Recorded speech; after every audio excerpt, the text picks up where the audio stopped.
Who is Nimona? If y'all don't know what I'm talking about the recent 2023 Netflix animated film directed by Troy Kwane, I'm pretty sure I butchered that, and Nick Bruno. Nimona is actually an animated adaptation of a 2015 comic with the same name and with a very similar plot by the author named N.D. Stevenson back in 2015. The story consists of three main characters: Ballister Blackheart, Ambrosius Goldenloin, and Nimona herself. So, to give the rundown of the plot, actually, I'm going to be talking about the movie plot. The comic plot is similar, but at the same time, different. So, before you guys get confused, I'm mostly just gonna talk about the movie plot. That will be it. The comic plot, I would like to get to that in somewhere in the future to see how similar and different both the comic and the movie are. You know, like compare and contrast stuff. But that will be until like later in the future. Just right now, it will be just about the movie. So the base of the plot, spoilers by the way, is Ballister Blackheart, who was wrongly accused of murdering the queen, and so the whole kingdom is after him. He just wants to clear her name and find out who really did kill the queen and why. However, at the same time, Nimona, a shape shifting little girl, decides to self proclaim herself as his sidekick and wants to assist him in clearing his name. While at the same time, Ambrosius, who clearly is a lover of Ballister Blackheart, is kind of conflicting in hunting him down and also trying to help him in some way. That is the overall basic plot that I can say. However, if y'all are interested and don't want to hear any spoilers, go ahead and watch the movie first and then come back to this. I promise you, it is a really good movie. So y'all decided to stay? Alright, so here we go. So throughout the crazy adventure, mischief, chaos both Ballister and Nimona go through, there is a scene, more specifically, where after creating a distraction from the knights, Nimona and Ballister hop on a underground subway train to go from one location to the next. Now, during the midst of like the calm part of the movie, Ballister just looks at Nimona while she's in her gorilla form as she's really eating a pizza. He just can't help but ask, "What are you?" Or more likely, in a way, "Who are you?" And it's not the first time, really, in the movie where he asks her that question. He asks her that a couple of questions alongside with, "Why do you want to help me? Why are you so invested in helping me clearing my name?" Nimona tries to dodge it, saying she's bored, saying different things. However, the most clear answer we can get was back at that train station where she kind of explains a bit, not 100%, of her backstory, and it's just in a cute little cartoon of little Nimona exploring the forest, and she explains in narration how she hears a voice, say, kind of like calling out to her. She follows and she finds a well, and not just the well, but she also suddenly finds a golden coin, and then she kind of like really stops there, kind of like reembark and dodge what further she refuses to explain. And that's the thing with Nimona throughout the movie. Anything that Ballister wants to know about her, she'll dodge it. She'll make like comebacks or something of that sort. And Ballister really doesn't get a clear answer from her. However, later on, we do get a flashback of Nimona's past. Now, back to the little narration, I find it a bit interesting because Nimona does not, it's clear she does not like to get into her personal matters. She won't say much, not much is clear. Not only does she like try to push away any personal questions towards her, but Nimona also urges and tries for Ballister to see the kingdom in a different light, to have him question the system, have him question the authorities. What is really what's true? What are lies? What really is all about the system that she so clearly doesn't like? And in a way, Ballister does start questioning things. Ambrosius shows an ancient scroll to Ballister later in the movie, where it looks like an ancient drawing of a monster attacking the people. And, well, in that monster shows the drawing of a little girl. And that little girl looks so similar, nearly identical to the little girl the little girl form that that Nimona takes as means to reassure a little boy from chaos that was happening. And so Bella starts doing just that. He takes this girl with him and goes to confront Nimona. And what happens is that he shows Nimona the scroll, showing the monster, the little girl, ask her, is she, you know, the monster? He doesn't say it exactly like that. He just wants to know at last who or what Nimona is. Is Nimona the monster that the kingdom fears? Is Nimona the monster that Glorious defeated? Is she the reason why the kingdom was so afraid of the monsters? The reason why there is a long Attack on Titan style wall to prevent these so-called monsters from getting in.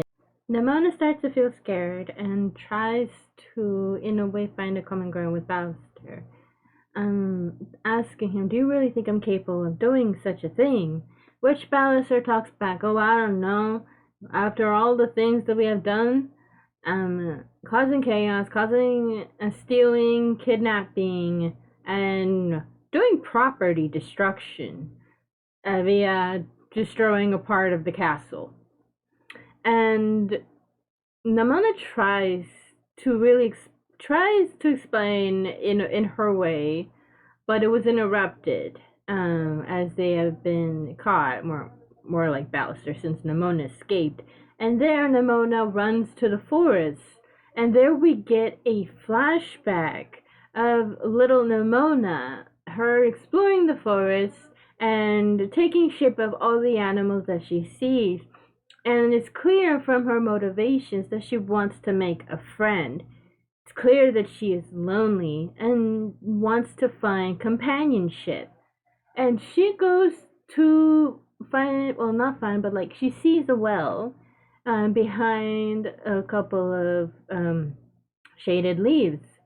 And there I find it interesting because it, I know it's just a drawing, but back to the narration that Nimona did, where she heard a voice that led her to a wishing well. It almost just looks exactly like to the well from her flashback. And there, from the flashback, we see little Glorith. And there, Nimona and Glorith becomes the best of friends until tragedy strikes, where the village sees Nimona in her bear form and they see her take shapes as means, try to show the village Nimona isn't, monster, but they're not so keen on believing that. They just think she is a monster, and things just go downhill from there. Now, my theory on this is that I like to think Nimona was once a normal girl. And it could be from her narration, some part of that little story is true. Because let's say that Nimona was just like any other child, exploring the forest, having fun, until it's true, maybe what she says. She hears a voice, she follows it, and she finds a well. She makes a wish. What if that wish that she made was to give her like the ability to be whatever or whoever she wants to be. Maybe she just say, I want to have the power to shapeshift so I can do so many things a human can't do. Something like that. Maybe and let's say that the well is was indeed magical, that it did give her what she wanted. It granted her wish. And in a way, my theory, I don't want to say it backs up, but I want to say it's like a weird coincidence that in the flashback, when once again we see Nimona trying to make friends with the animals, she has a hard time. We don't hear her say it, but it's clear from the way Nimona expresses and the way it kind of settles it that Nimona wants a friend. She wants someone she can have fun with. And coincidentally, by that well, little Glorith shows up and they become friends. And I just find it really interesting because in the world of Nimona, there is a highly advanced futuristic technology, but also magic isn't all that far off. Because I remember seeing some of the concept art where it shows Nimona shapeshifting into a gnome. Now, sadly, we never saw that in the movie, although that could have been like really, really fun. Um, but gnomes are often seen as magical beings. So it's safe to say that in the world of Nimona, magic or mystic beings isn't so far off.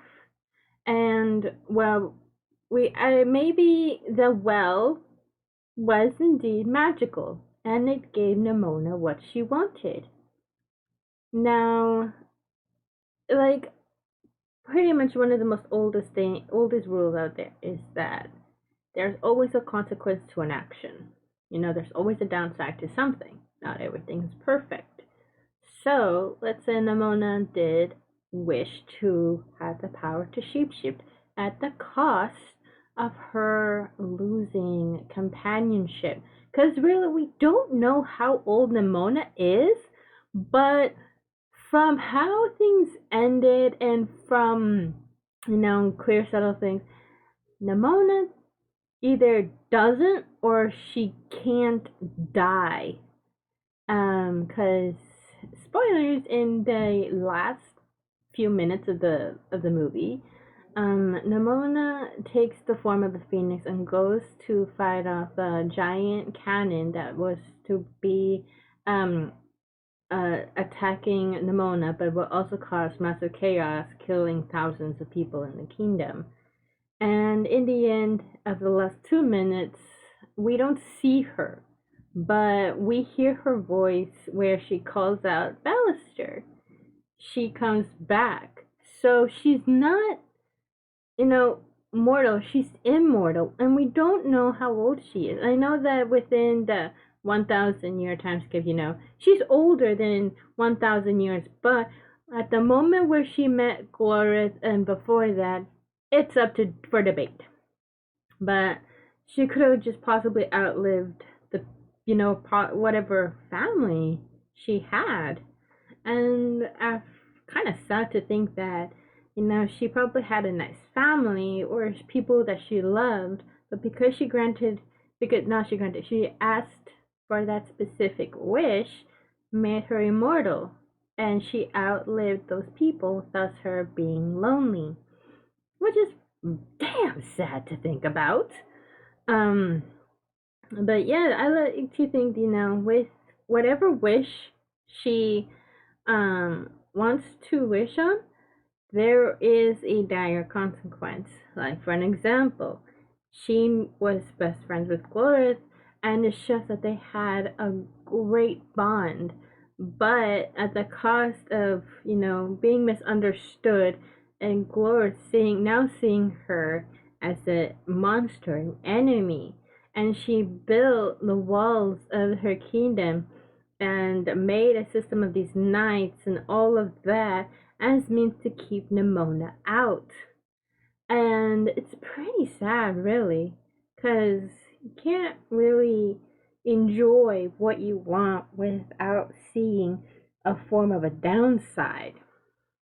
So that really is my theory that Nimona was once a normal human being until she went to that well and asked her wish. Now that goes to, where is that well? How is it magical? And all of that? Um, that isn't quite possibly another theory in itself, but the well only appeared twice, and that was it. I could be overlooking this. It's just something that just kind of stuck in my head when I watched the movie. I thought it'd be like a cute little thing to theorize about. I don't know, but tell me what you guys think. I don't know if this theory has anything to stand on. Uh, yeah, just pretty much it I wanted to say. So, bye.